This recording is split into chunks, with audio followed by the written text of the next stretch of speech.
how do we get healthy in 2025? Well, I provide a lifestyle for people, whether they're just wanting to lose a little bit of weight, or maybe someone is really quite unwell. I provide a lifestyle for people to follow that will help people to sustainably lose weight. Yeah, sustainably, have fun doing it, and also change your life, change your lifestyle to a one based on health.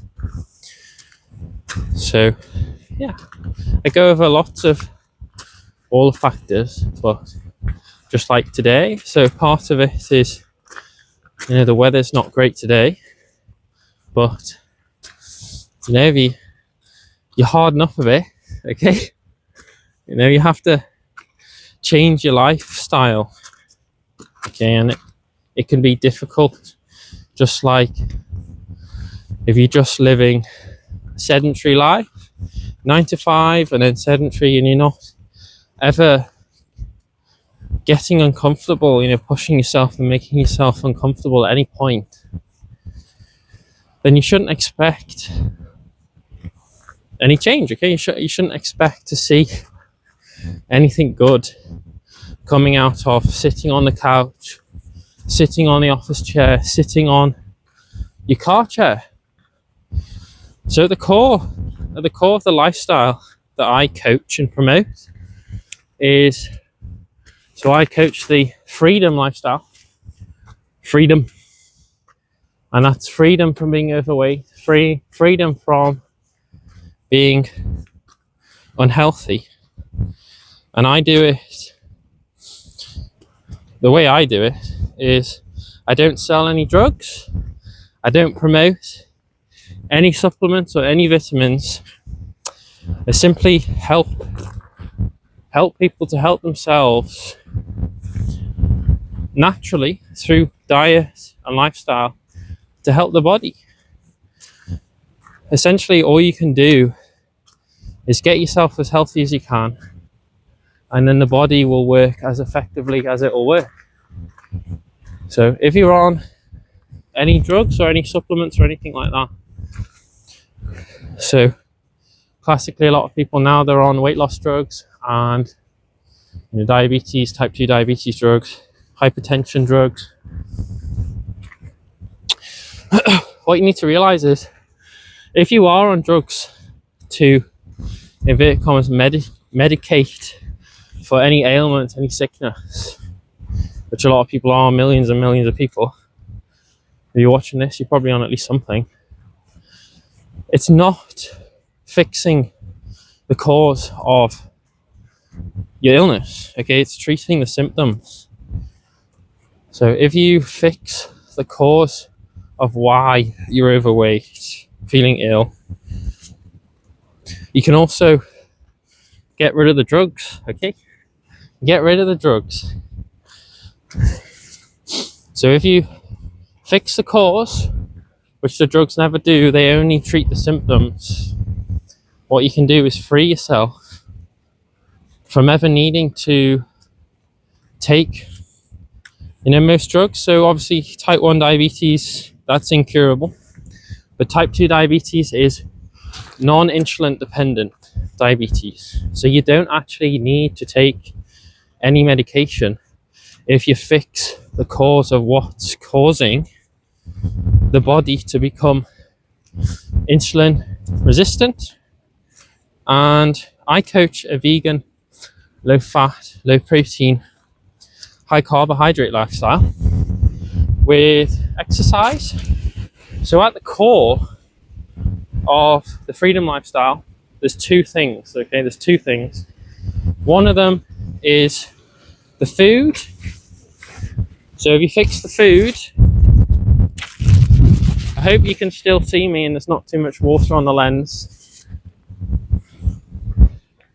So half of the core is the food, low fat, high carbohydrate, low protein, vegan. And then the other half of the core of the freedom lifestyle is cycling. So I specifically recommend for most people cycling.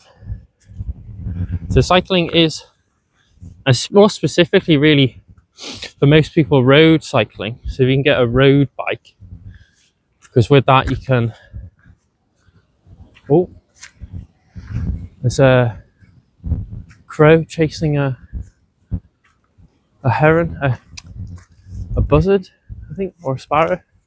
I'll show you that if I can catch that. So I recommend a road bike for being able to really, if you get a power meter with your road bike, you can really, if you want to, you can really keep a diary, a journal, or a training plan, a training diary of what you're doing, how many miles you've done, how many watts it took, how did that feel. And I think that's a really good idea to do. So the reason why I recommend the food that I recommend, so it's vegan, firstly because we live in such a polluted world. So even me here in the middle of nowhere, there'll still be pollution in the water. Even out here in the middle of nature, there's still going to be pollution in the water and the environment. So what you do with veganism is, yes, there's other things to it. Environmental degradation, we want to try and stop that. We obviously don't want to harm animals, so that's good. When you go vegan, you stop paying for animal suffering. But also, another positive health consequence of being vegan is because you're eating plant foods, you're eating low on the food chain. So what that means is, if you imagine all around you, everywhere you look, you're surrounded by plant life. So everywhere you go, no matter if you're eating animals or whether you're a vegan, what comes first is plants, because originally all life, the energy for life, comes from the sun. And then when it comes in through the atmosphere, we have organisms on the planet that can use the energy from the sun, capture that form of energy from the sun, and convert it into stored chemical energy. And then we use that chemical energy storage in the form of glucose, and we take that glucose and we use it as energy to power our cells and power the activities in our cells. So glucose is used to make ATP, and ATP is the molecule that is used to power all the processes in the body, in your cells, and keeps them turning over every second, unconsciously. You're not even aware of it. Well, you start to become aware of it when your blood glucose levels goes low and you start to become hypoglycemic. So that's when you're not getting enough sugar, carbohydrates. So if you want to reduce your exposure to chemicals, then veganism is what you want to do, because as you go from plant kingdom to the animal kingdom, all of those toxins that build up in the environment in plants, if you're eating an animal has eaten lots and lots and lots of plants in its lifetime. And then when you eat an animal, you have the bioaccumulated effect of all of those chemicals that it's absorbed in its life. And yes, even the short lives that the animals in animal agriculture live, most chickens, they live 6 weeks in factory farming, but they're still accumulating toxins from, for example, pesticides, DDT. We don't want these in our bodies. So veganism, it reduces the load of toxins into your body, so that's good. And yeah, that has positive effects, reducing the risk of cancer, reducing the risk of mitochondrial inhibitors. Okay, so that will affect your mitochondrial health if you're getting all these toxins as well. So you want your mitochondria to be healthy. You don't want to get cancer, obviously. And next, it's high carbohydrate, because every cell in your body runs on glucose. So the reason why I'm able to get up this hill, is because glucose is being used, it's being burnt, it's being used to create ATP, and the byproduct of glucose combustion, if you want to call it that, the burning of glucose is CO2 and water,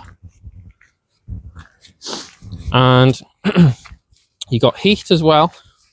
So when you're moving your body, you're producing energy and heat, and the main breakdown product of fat as well, if you'll be burning fat as well when you're moving. The main breakdown of fat is CO2, so you're actually breathing out fat. That's where most of the fat goes when it gets broken down. So fat, you breathe out, you literally breathe it out. Okay, you get hot and sweaty, and you're producing heat, but most of the energy, the stored chemical energy in fat on your body, gets broken down, and then that energy is released in different types of energy, different forms of energy. So heat's obviously a different form of energy to the chemical energy stored in CO2 that you breathe out. So that's why when you're doing aerobic sports and not going to the gym, so the gym, for example, is really a really bad way to lose weight if that's what you want to do, because what you want to do is increase your breathing rate to a sustainable level. So a breathing rate sustainable aerobically, where you're just nicely turning over fat burning that's sustainable, i.e. over a period of hours, and it's fun and it's repeatable, and there's low chance of risk of injury as well. So yeah, walking's good, but if you want to burn the most amount of fat per hour, cycling is the best way to do it. Okay, it's better than swimming and running and going to the gym and anything else you could ever do. So that's why it's high carbohydrate, because you want to make sure that you always got enough sugar. You're never hypoglycemic, and sugar, when you're having high carbohydrate, low fat, what you do is you increase your insulin sensitivity and decrease the insulin resistance. So I actually have a month's worth of videos showing what I eat on low fat, high carb, low protein, and my fasting blood glucose levels is good, in the good healthy range. I don't have insulin resistance, I've got good insulin sensitivity. So I know I'm not type 2 diabetic, and I'm not type 1 diabetic. So you want to have performance, if you want a high performance lifestyle in whatever it is you're doing, you need to make sure that you're getting energy. So the reason why we actually eat, is for energy. Okay, it makes sense, doesn't it? In everything we do, we want to be able to do it to the optimum level. We want to perform to the optimum level. So if you literally want to get up and move and not just be bed bound or chair bound, you need energy. Okay, and that's why you eat. And as a positive consequence, so if you want to, play with your children, keep up with your children, if you want to be able to get to the top of the hill, get over hurdles in life, then physically just getting out of bed and having the strength comes from having energy. And as a positive consequence of the food you eat, specifically high carbohydrate, you get all of the other nutrients that you need in the ratios that are optimum. So if you're eating food and the foundational foods that I recommend is white rice and fruit, and quite often high carbohydrate calorie fruits and white rice.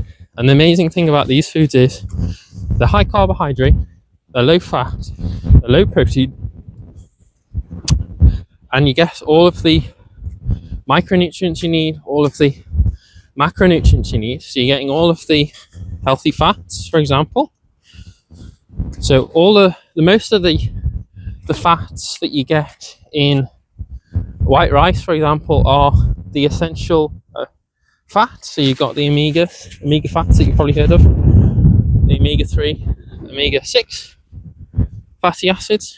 So what you need to know about that is not a single animal has ever made an omega-3 or omega-6 fat, and only plants, the plant kingdom, can produce the essential fatty acids, the two that we need.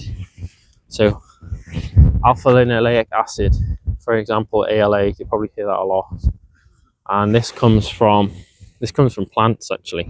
So have you ever heard, oh, you need to get it from fish? Well, the fish eat, and just like in the food chain, like I've talked about bioaccumulation. So these essential fatty acids, they build up like bioaccumulation from phytoplankton. So the organelles, little organisms in the sea, they produce oxygen just like plants on land, and then they make fatty acids, and then through the food chain the fatty acid essentially builds up and bioaccumulates, and the fish that you eat, or maybe even little capsules of essential fatty acids, it's just because they're eating lots of plants that are producing all of these fatty acids, and they just build up from one species to the next. It's a bit of a tricky spot here. It's a bit tricky here.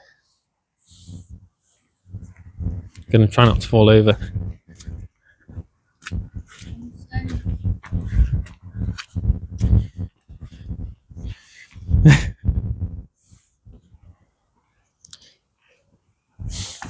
Poison balance.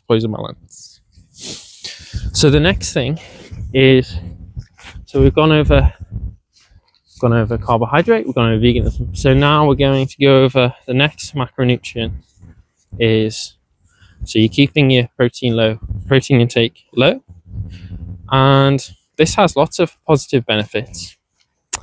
And one of them is, if you keep your protein intake low, it's been found in research that keeping your protein intake low has a similar or almost the same effect as calorie restriction in studies. So essentially you see this thing about, so you have to fast. Okay, fasting. Well, I don't promote that, but the idea essentially is, because you're down-regulating your mitochondria, down-regulating the processes in the body, everything comes back to this understanding that we have. The thing that determines how long we live is how many times our cells can replicate. Again, there's a fixed limit for how many times a cell can replicate, and this is based on the, I think it's the Hayflick, I think that's what it's called, the Hayflick limit. So in the very, like the very basic level of what controls how many times your cells can replicate themselves and replace themselves, comes from your chromosome. And every time your cells replicate, your chromosome gets shorter, and you can only do it 60 times. So whenever you hear about, people promoting protein and how it has effect of increasing cell growth, this idea that, oh, you need to be big and strong and you have to grow and grow and grow and be big like you see in social media, it comes at the consequence of shortening your life. So there's nothing you can do about how long you have. So everyone's got, no matter who you are, 100 years is what you can get. 100 years is what you get. But if you want to shorten that amount of time you have, then the more unhealthy you are, the more things take away from that 100 years you have. And then there's that. So you can never escape that Hayflick limit where you've got 60 cell replications, 60 cell cycles on your chromosome. And then once that's done, that's it. So you want to slow that down. You want to slow this process down, whereby if you reduce those things in the body that causes cell growth. So specifically in animal protein, there is an amino acid called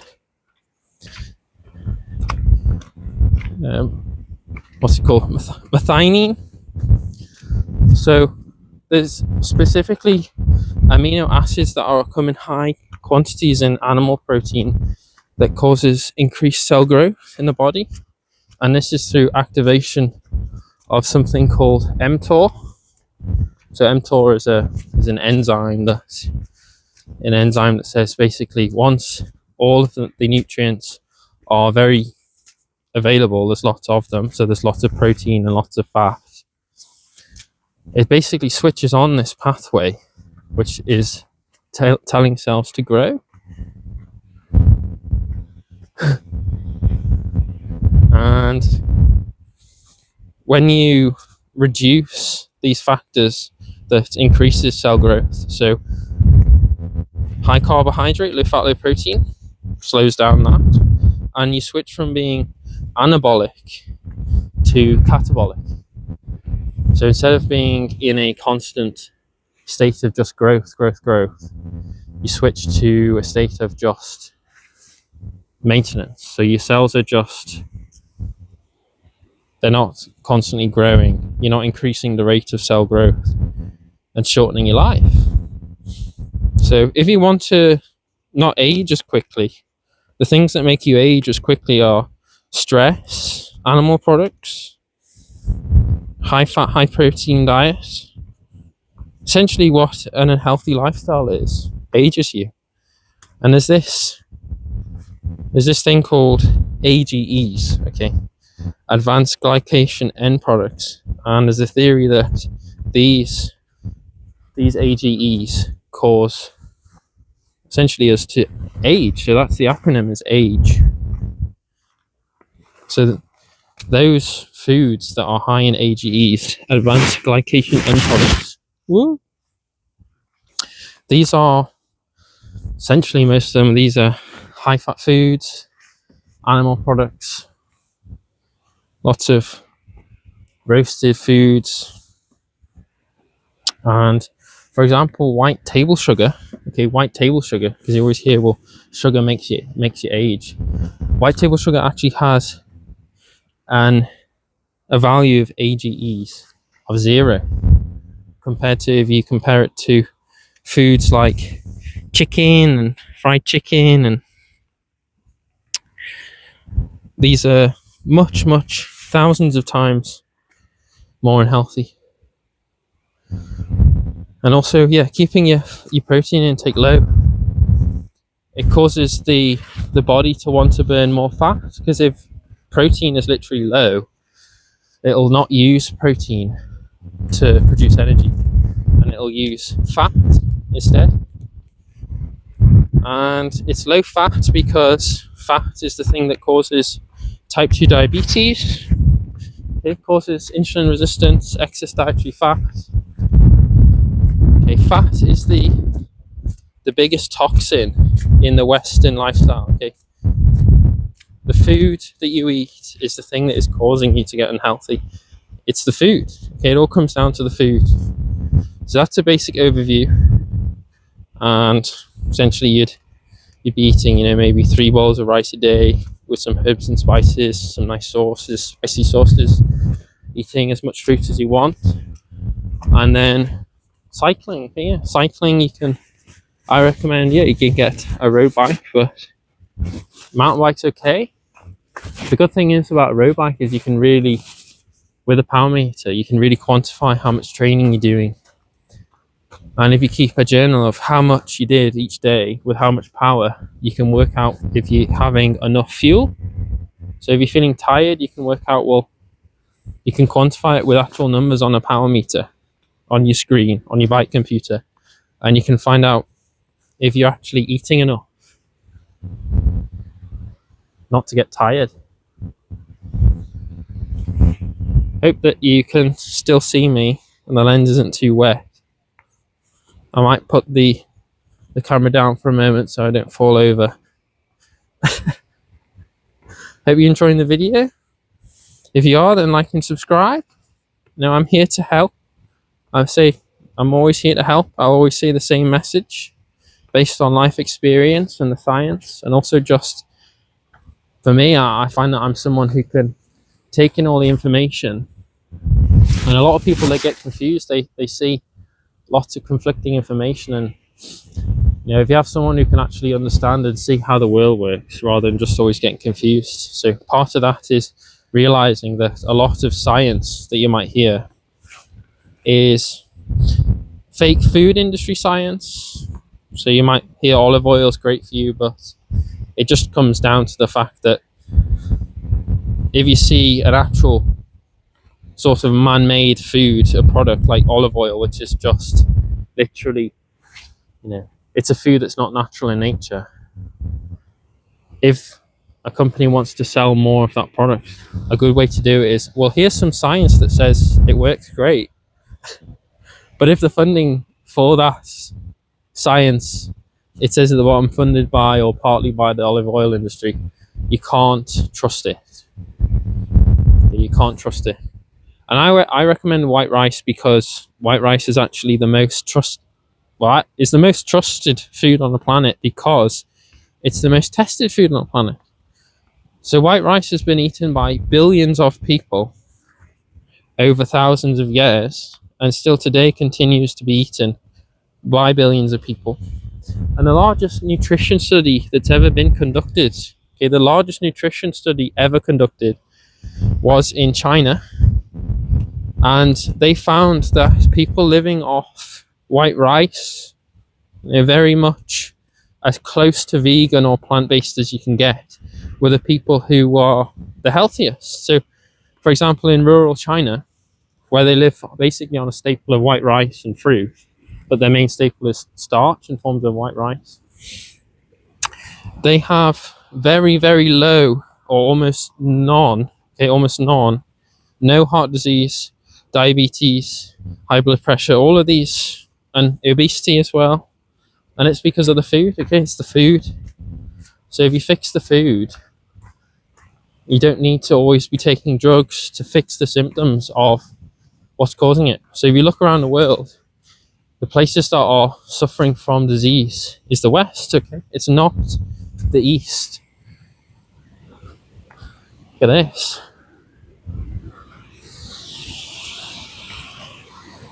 So yeah, if you get out into nature, partly this my surroundings here. If you get out into nature and you reduce the stress in your life, you reduce stress on the body, and those things that create a feeling of stress, they make you unhealthy. You got other things like caffeine as well, and stimulants and drugs like that. So if you get out into nature, and I think also, bird watching as well is really good. Get out into nature and not be on your phone, So put your phone down, stop being on social media, and find some peace in life. And I think that's best found through, I don't think that closed it. Is that closed? Don't see a latch for that. Is there a latch? Is there a latch? No, I don't think there is. So what's destroying your health as well is not just the food. The food is the main thing, but also just always being stressed all the time. If your body's just stressed, your mind is stressed, your body's stressed. Look at this.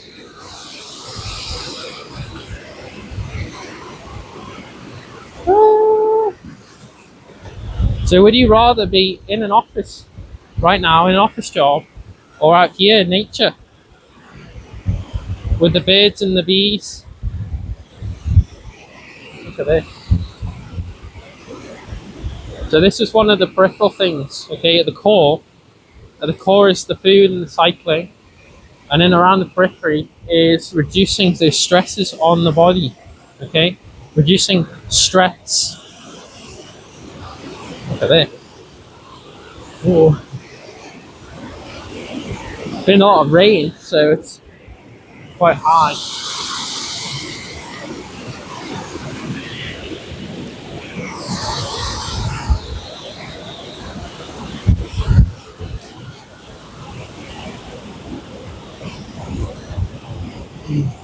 Bit scary, that, isn't it? Look at that.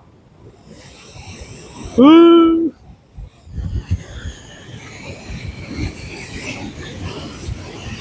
So, yes, stop looking at the social media all the time. Stop looking at the news.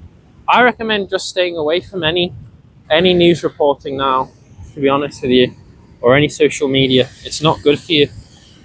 You know, the only time I go on the internet is just to research information, maybe look at what the weather's going to be like, you know, very just innocent things.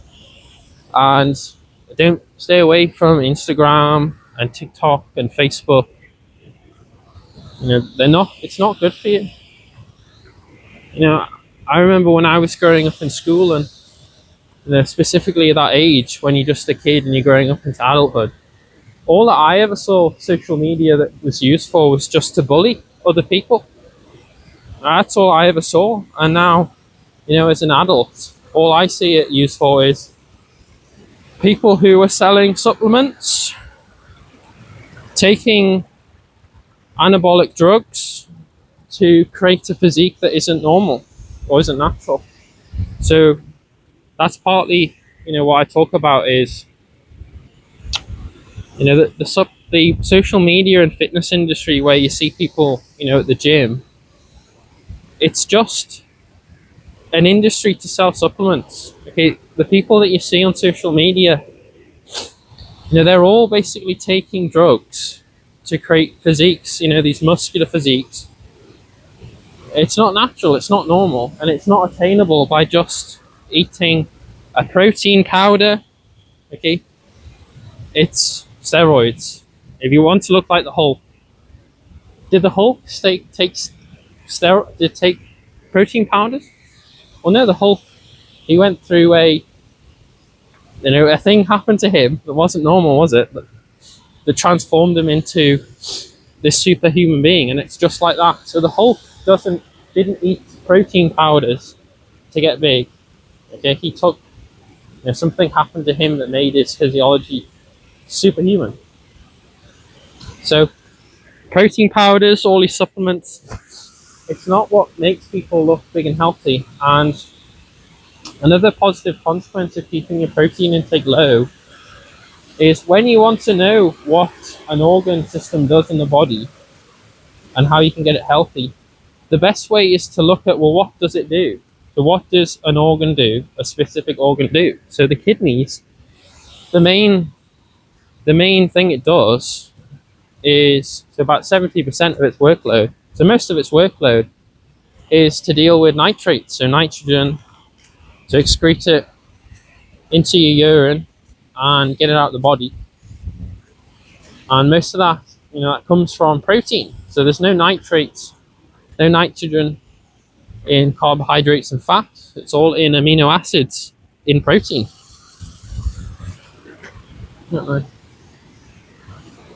So if you want to reduce the workload of your kidneys, you want to reduce your amino acid intake. So obviously that means reducing protein intake. So I would recommend for most people, just most people as a baseline to start with, 40, 50, 60 grams of protein is fine. You don't need to go chasing any more than that because you'll just increase the workload on the kidneys, and that's not good. Yeah, that's not good. So increasing the workload of the kidneys doesn't make your kidneys fitter, okay, like you would if you were training. So if you were training, out on the bike or out walking or whatever, yeah, you're going to get fitter and the body's going to become more efficient. But if you're eating more protein, the kidneys don't get more efficient, so to speak. You're just going to increase the wear and tear on the kidney. And that's why so many people in the Western world, eating the standard American diet, high protein, so many people suffer from kidney disease. And this is down to this high excess protein. So I base a lot of what I talk about. I always go back to, look at this. It's like a natural pillow there. I always have to go back to the basics, whenever I've been understanding, how to get healthy, I always go back to the basics of those people that have done the science and done the clinical studies and testing with thousands of people.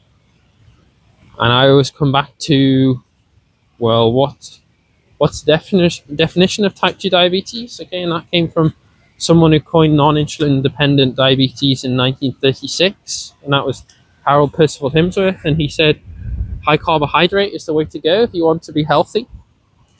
And then you have people like Walter Kempner, who treated people with a plant-based vegan diet, and he based it off a very low protein, very low fat. So he would give people what was called the rice diet, and he would feed people about 4 or 5 or 6 grams of fat a day, about super low protein depending on how badly someone's kidneys were.